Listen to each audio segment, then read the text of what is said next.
What's going on, guys? Welcome to the Anthony Bruno Show. I am Anthony Bruno. After a disappointing 2-0 loss in Game 1, the Leafs bounced back with a very impressive 3-0 shutout win over the Columbus Blue Jackets to even their best-of-5 qualifying round series at 1 game apiece. Just like I did after Game 1, I'm going to give my thoughts on Game 2 and talk about the series moving forward. So let's go.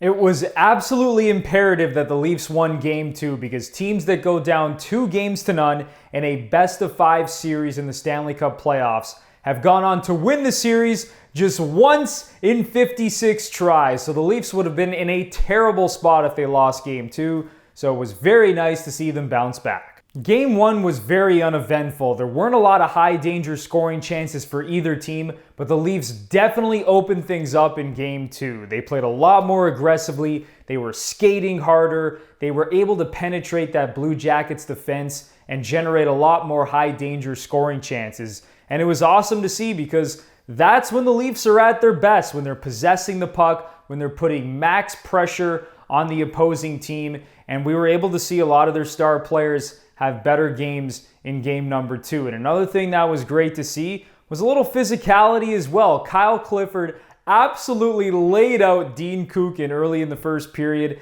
And, I'm not the guy to say, oh, it sets the tone for the rest of the game because of that big hit. But it's always nice to see some physicality, especially out of a team like the Leafs, who aren't, necessarily known for their physical style of play. So that was great to see as well, and it was just an all-around dominant game from the Leafs, so nice to see them tie the series at 1. Another good thing to see were the adjustments made by head coach Sheldon Keefe. I've talked about this in the past, but Mike Babcock really held this team back, especially considering he was never willing to make in-game adjustments during the playoffs, or even when the Leafs were in a tight spot where they were chasing a game and they needed a goal. He always just seemed to continue rolling all 4 lines. He didn't play his big guns more minutes. And Sheldon Keefe is honestly doing the opposite of that. Number 1, he is playing the living crap out of Austin Matthews and Mitch Marner in this series. They're both over 20 minutes a game both nights. And on top of that, he shuffled the top 6 a little bit. He put Mitch Marner with Austin Matthews and William Nylander with John Tavares just to change things up a little bit, and hoping that could create a spark, and it did because the Big Four all played well in Game 2, and that was nice to see after most of the Big Four did not play well in Game 1. And another thing that Keefe did in Game 2 was put Pierre Engvall in the lineup. He took out Freddie Gauthier, and he actually gave the 4th line more ice time. In Game 1, the entire 4th line only played about 3 to 4 minutes, whereas in Game 2, they were up around 7 to 9 minutes. So Keefe is just willing to tinker, change things up, and create a spark, and it's great to see because, like I said, that's something that Mike Babcock was really never willing to do.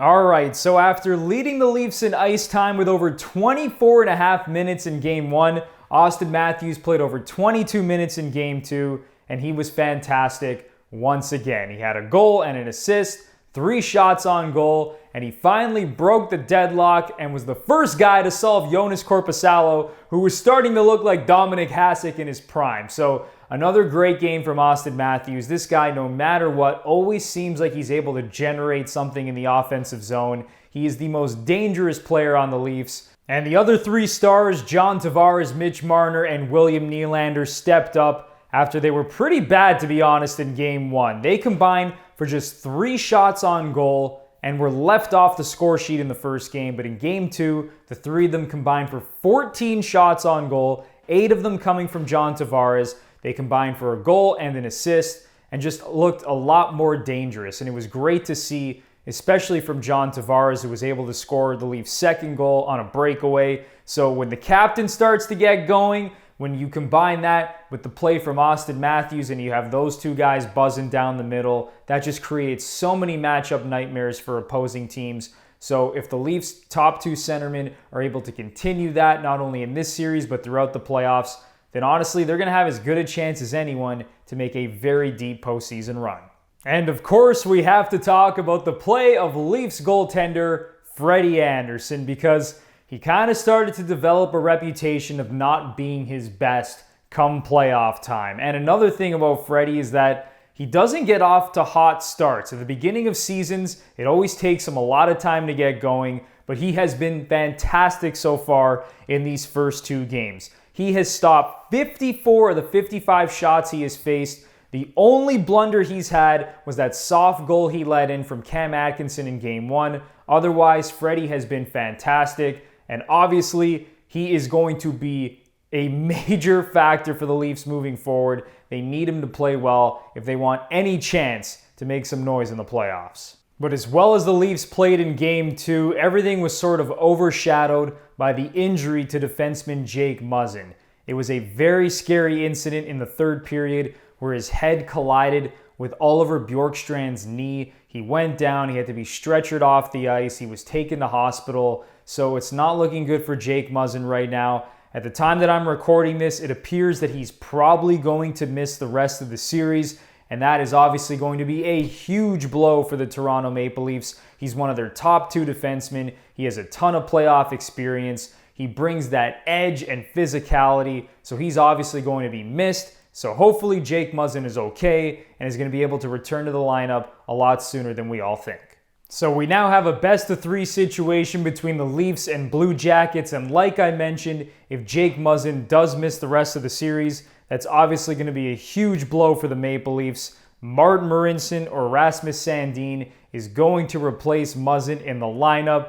I mean, Marincin, really, this dude is the most boring hockey player. He doesn't bring anything to the table, whereas Rasmus Sandin has a lot more upside. He's just plain and simple the better defenseman. So it remains to be seen who's going to draw into the lineup, but no matter what, it is going to be extremely difficult to replace a guy like Jake Muzzin. The Leafs are going to need a collective effort from all 6 defensemen in order to move forward without Muzzin. But saying all that, I picked the Leafs to win this series, and I'm sticking with that pick. I just think that they're the better team. They're better offensively. Freddie Anderson has been playing out of his mind, and I think the defense core is going to hold up without Jake Muzzin, so I still like Toronto to win this series.